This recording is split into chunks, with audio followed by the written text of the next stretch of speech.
Welcome to the Blue Collar Gold Podcast, the podcast that shows you how to build a world-class service business from the dirt up. And now, your host, Mark Stoner.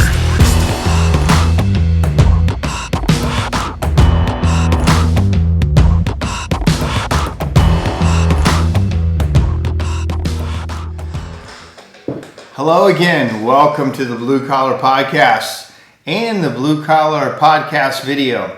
Thank you for everyone who tunes in all the time. Quick announcement, if you like what you hear, please share it. If you're watching on YouTube, please subscribe. If you're listening on a podcast, please give us a review. All that stuff helps. If you think our message is good, helps me understand if the message is good, and I appreciate that. So I want to talk this week. I'm going to combine my public service announcement with my Dumb is Real part of my podcast. So earlier this week, I read a story about a gentleman that was riding a bicycle, and he crashed his bicycle in a remote area, and he was wearing an Apple Watch, and the Apple Watch has a technology built in it that if it senses a hard fall, it will contact emergency services and whoever you set up as the emergency contact in the phone. I didn't even know an Apple Watch could do that. It's making me want to get an Apple Watch now. I have a regular watch that I like a lot, but it doesn't have anything like that. So this guy was riding a bike. He falls. He gets knocked out cold in a remote area. And the watch calls emergency services, and they know exactly where he is, and they come get him. Not only does it do that, it calls the emergency contact, which was his son, and the son knew that he had a hard fall, and then he also knew that emergency service has been contacted. And then as he's driving that way, he gets another notice from the phone that his father had been moved, and he was at a certain hospital. And so he knew to go right to the hospital, and that technology, I didn't, one, know it existed, but two, wow, how fascinating, how amazing. Well, my point of it was, hey, in our industry where there's a lot of people that climb up high, there's a lot of people that work by themselves, this watch could be a lifesaver for you if you do that. I know I've been stranded on a roof before and didn't have my phone with me. I know I have had falls. I've fallen myself. Luckily, the homeowner was there. I know other people that have fallen and no one was around. And I thought, this technology could really save people. Also, I ride motorcycles a lot. I ride by myself a lot. Probably be a good idea to get one of those, because you could crash your motorcycle in a remote area and nobody knows you crashed, or go off the road, nobody knows where you are. So I really thought, for me, riding motorcycles, I think I'm going to get that. Also, if you ride bikes, clearly, anything by yourself may be a good idea to get some of that technology with you. It saved this guy's life, and I thought it was a great share. So I shared it on Facebook. Now, here's where my Dumb is Real part comes back into my podcast today, because if people would read the dang post before they talk, it would be very helpful. And I know you've all seen this, where somebody didn't even read the article and they're commenting sometimes on other people's comments. Well, this one guy wrote, well, if you would have got a case, you wouldn't have broken your phone or broken the watch, because one of the pictures in the post showed a kind of a busted up watch. And he thought it was about a busted up watch. You should have got a case for it. And then another person said, stick with chimneys. Like, I think they thought I was trying to sell Apple Watches, because several people said, hey, Mark, great post. I'm going to get one. I bought one today. I'm trading mine in, because I guess an older Apple Watch didn't have that technology. And so it looked like I was promoting to sell watches. And so Dumb is Real. If you're going to comment on anything on the internet, please read the whole story and understand what it's about before you run your mouth at it. So anyway, that's my Dumb is Real part. All right, I want to continue on my book that I had talked about, The Road Less Stupid.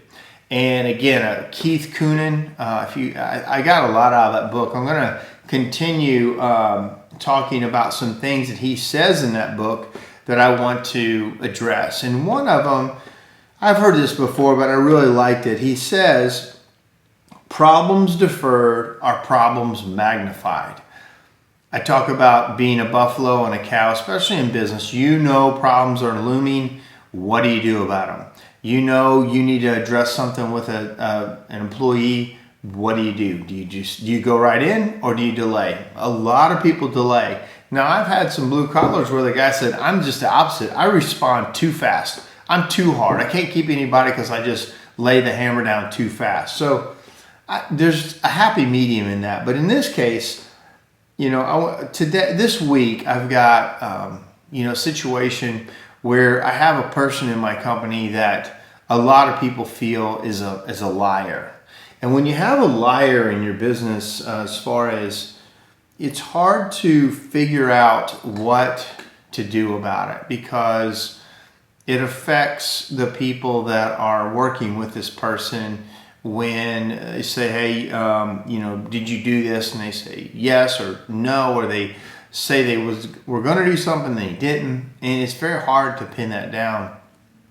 In this case, it's affecting a lot of other people, really good people in my business, that I'm going to have to address this situation with the employee before it gets bigger and before I lose really good people. So another thing he says in here is kind of a different topic, but in business, if they're handing out gold medals and you're going to get a gold medal in business, what do you want the gold medal in? And he kind of gives it in two ways. You can either have the gold medal as a technician and a technical person, an operator, or you have the gold medal as the business owner and a successful business owner. And neither of them are right and neither of them are necessarily better than the other. There's just very different outcomes. And so I think you have to pick. For me, I had to pick. I had to decide I did not want the gold medal in a technician and operator anymore. I wanted the gold medal in business ownership and, making profit in business and building it for other people and myself in a different way.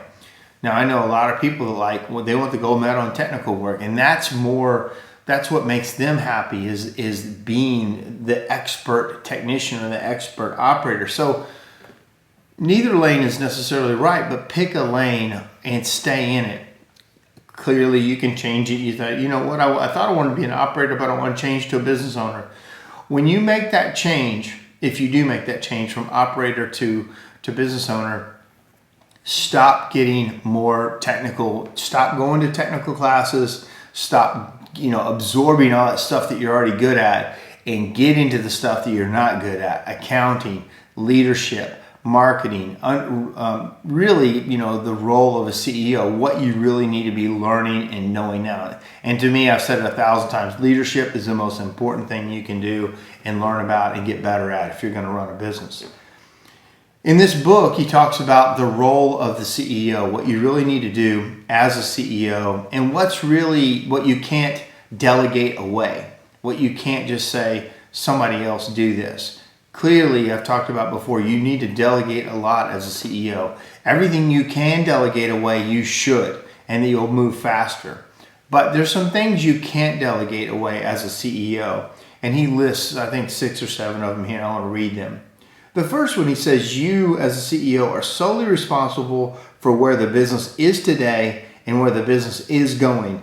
Clarity about the business today is accurate, and make sure that the clarity of where the business is today is accurate. That's your job as a CEO. Taking the temperature of the business, but also owning where you are. Be real about where you are, but understand it's all your fault, basically.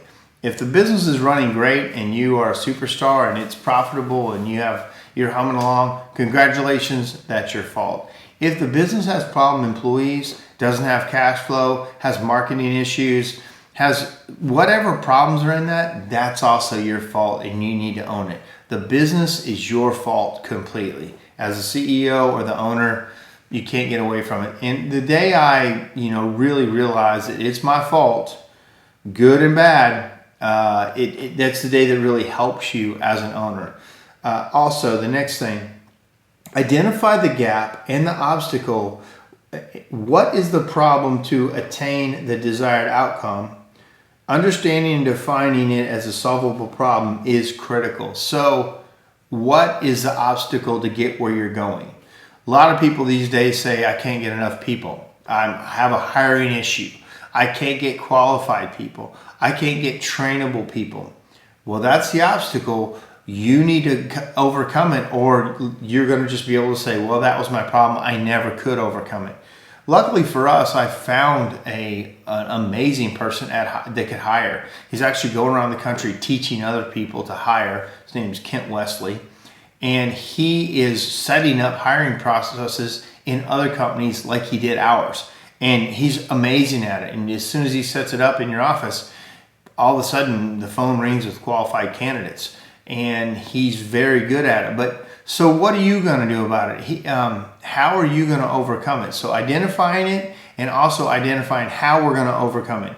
Are you going to teach somebody in your office to be good at it? Are you going to hire somebody outside to be good at it? Like what? How are you going to overcome it?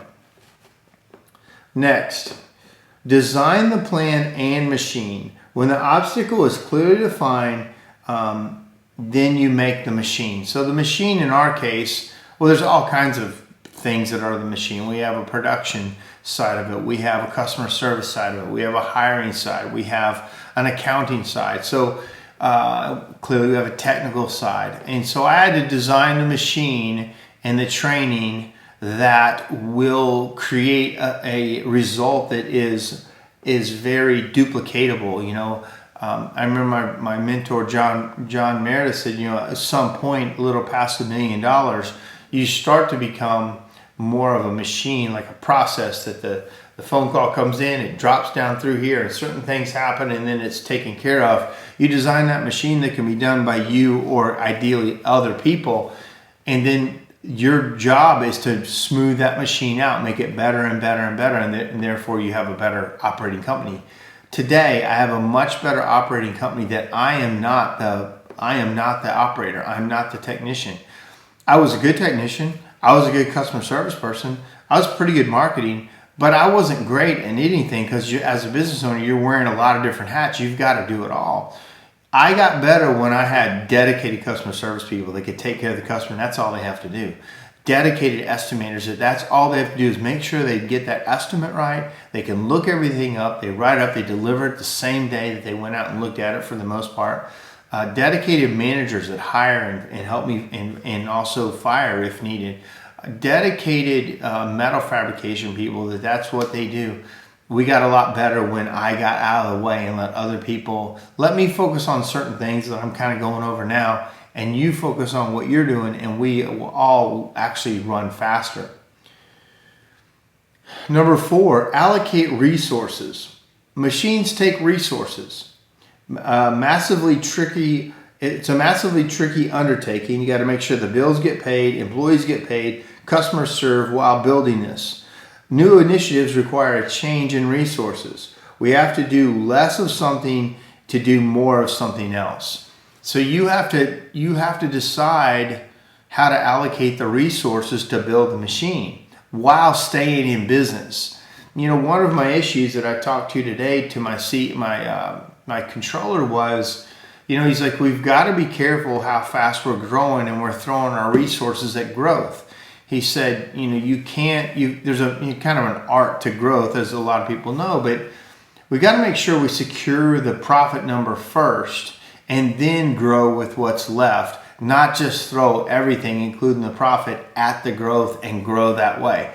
You can do that for a short term, but you can't do it every year and have very little profit at the end of the year, but we grew a lot. There's going to be a recoil effect that it's going to bite you. And we're kind of in that area where we've been growing pretty fast for the last couple of years. Probably not, for me, I didn't really realize it. I had to make sure I take care of all those where I was really just wanting to grow the business and I knew the profit would come. Well, we got to split that difference. We've got to grow some, but we got to make sure the profit is secure and then we grow. So that was an interesting take on that. Allocating the resources also is, do we buy more trucks? Do we fund this thing? Do we spend it in training? Do we spend it in, people, in high level people? Like, how do you allocate the resources? And as a CEO, you have to decide that. Next, number 5, you top grade for A players. So sometimes you have to get rid of the lower players and really pay more and focus more on the best players. I've said this before, the day of getting cheap talent is gone. That ship has sailed. You're trying to find a cheap, amazing person. That's rough. With the way the workforce is today, you can't do it. The cheap people are working somewhere. The amazing people are working somewhere, and they don't need to work for cheap. So don't just look for cheap and think you're going to make them into something great. Pay top money that you can and get those A players. Your life gets a lot easier. Also, 6, build the organizational chart. It's one of the main things I work on when people come to work at my Blue Collar University. On the last day, we work on the organizational chart and we draw out exactly what the company is today. And let's just say we're doing for 2019. We draw it all out. All the positions, CEO, office manager, technician, maybe installation, and then maybe sales or something like that. We draw that all out. We put the people's names in the hats that are doing it. And then we put the income where we are now, what the goal is for the year.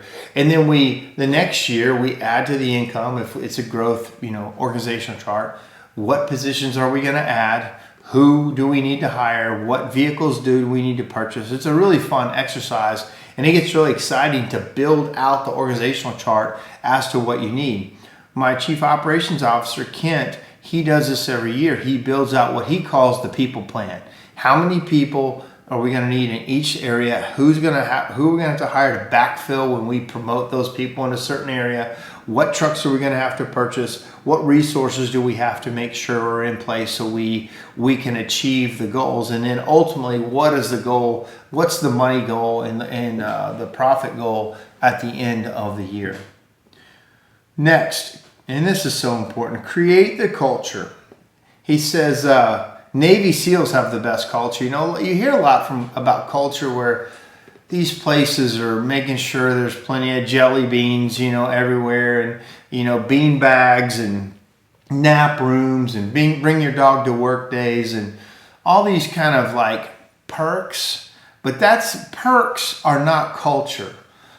He says here the Navy SEALs actually have the best culture of any work group in the world. They hold each other incredibly accountable. There's nothing easy. They don't have nap times and jelly beans and bring your dog. They got work and work ethic, and everybody is responsible for each other to the highest level with each other's lives. And therefore they have the tightest culture and the best bond of any organization. You can read about them. They're legendary for the Navy SEALs culture.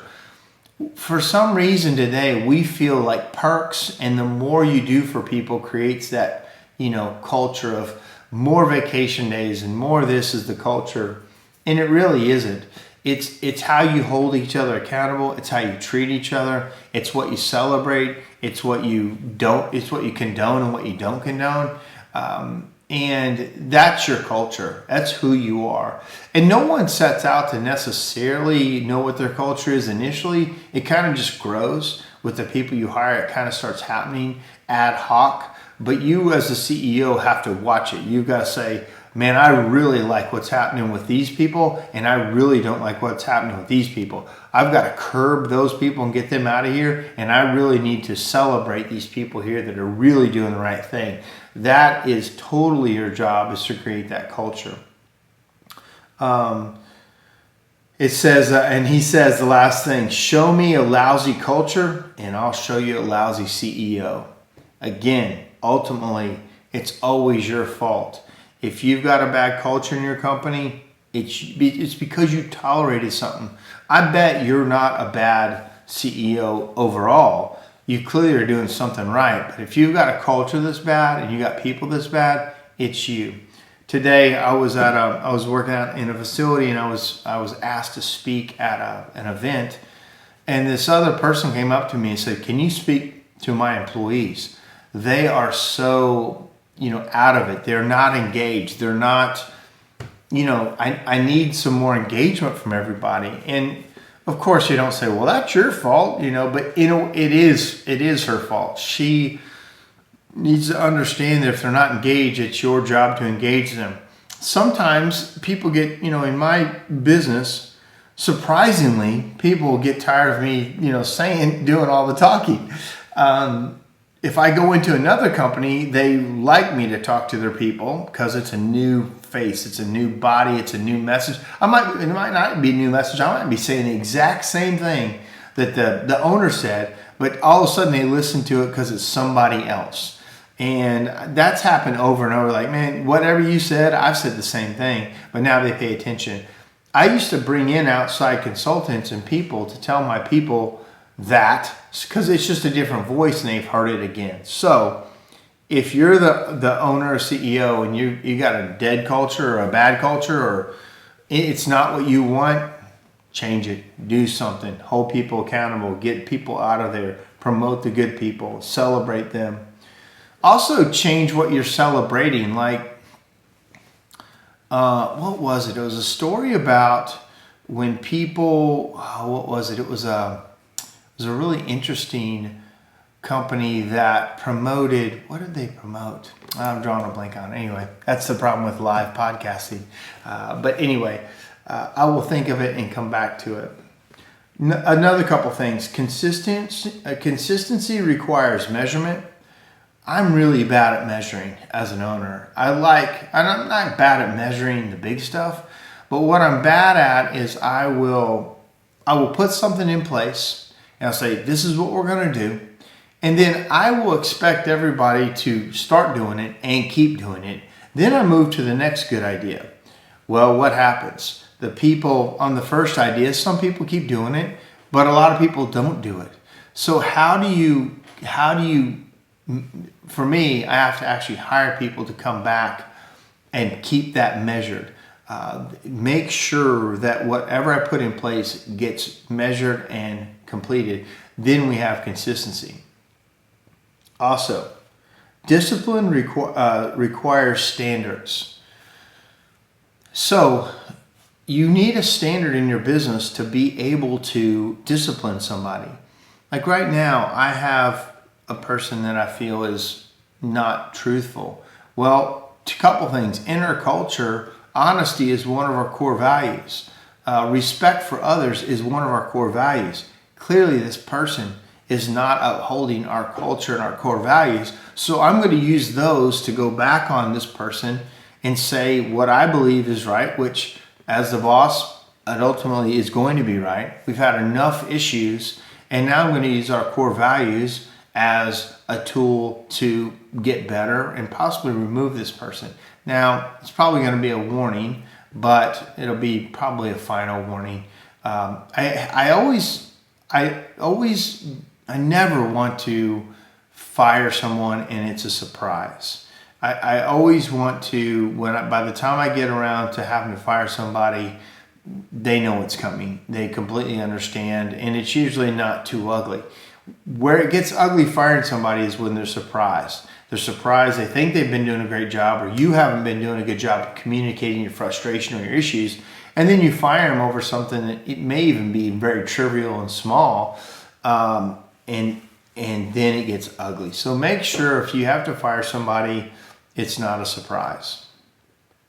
Last couple things. Execution requires resources. In that, gosh, I can't tell you how many times people say, I would do that if I had the money. I would absolutely buy that piece of property if I had the money. I would buy that business if I had the money. I would, do all these kind of things if I had the money. So therefore, they're giving themselves an excuse why they can't execute. But you as a business owner, back to my earlier thing, need to make sure you have the profit in the bank to be able to execute the desired outcome. In my company, I I'm a little bit concerned on 2020, the economy, what can happen. Have no idea, but to be fiscally responsible, I need to make sure that I'm putting away a certain amount of money so that if things do slow down, for some reason around election years every year in my industry, we tend to have some uncertainty and some slowdown. Now, we didn't in 2016, but we did in 2012, we did in 2008, had it 2004, and here comes 2020, and we've been on an amazing ride. I hope it continues. It possibly will, but it's not responsible for me to keep spending the money and keep expecting it to always grow. So again, I'm going to make sure we have resources, because the other thing that can happen is in a down economy, stuff gets cheaper. Other businesses go out of business and they're for sale. Land and housing can go down. It might be a great time to buy a new piece of property because you're buying it cheaper than right now, like buying it at the top of the market. So have your resources ready, because a down economy can help if you're ready for it. I know there's a guy in town here that he just always waits for down economies. During big economies, he just kind of builds a little bit. On a down economy in Nashville, there's an area in town called Antioch. This guy bought building after building when it was around a mall and around the stuff. He just bought all this stuff up for just cheap because everybody's running from this area in town. He bought all this land. And then he brought in Vanderbilt Health. He brought in Ford Eye Center. He brought in all these other things started coming in. And he made a fortune. He's already in the car dealership business, but he made a fortune in land because he was ready for the bad times. He always moves in on bad times. So the point is, have your money ready in the good times. When the bad time comes, you can act on it. And lastly, he says nothing changes if nothing changes. And also, nothing changes unless the unspoken is spoken. So if you, again, have problems in your business and you are running from them, you are not saying what you need to say, avoiding that key person, but he or she is actually a problem, do it next week. On Monday, address the problem. Go at it. You'll be surprised. A friend of mine was dealing with a person in their office that is a known problem. In fact, when she was gone, people loved it. They were happier. The business ran just fine. Now, this person is a very senior person. She has some health issues. Husband has health issues. She's an older person. So it's really hard for the leader to decide hey, she needs to go, because she's been a good performer. She needs the job. And now, you're tasked with getting rid of this person that's bad for the team and actually not doing a great job. Man, is that ever hard. But that's still your job as a CEO. You're ultimately held accountable for the results of the business. And you can't blame that employee that you kept too long. You can't blame that person that you put in the wrong place and kept them there. You hired them and you kept them there. It's your fault. Well, guys, I hope you have a great week. I do want to mention one more thing. Again, I talk about a lot. Sweep Away Cancer is a foundation that I'm sitting on the board of, and I helped do a little bit of the founding of. It's really neat. We've been able to help a lot of people. In this last couple weeks, some posts on Facebook and things have popped up. We have T-shirts, hoodies, like swag that if you want to support the effort, go on sweepawaycancer.com. We've got a lot of new stuff to buy that looks really cool. It really does. And a lot of people buy it just because it looks cool, but then we're going to have, Cancer Awareness Month in October. So please support this great cause. We're 96% efficient. 96% of the dollars raised goes right back out to people. And we love helping people. And we love the stories we're seeing on Facebook because we're able to help people pay their bills while they're going through cancer. All right, guys, that's my time. Have a good one. Thanks for listening to the Blue Collar Gold Podcast. Please subscribe on iTunes or any place that you listen to podcasts. More information is also available at markstoner.com.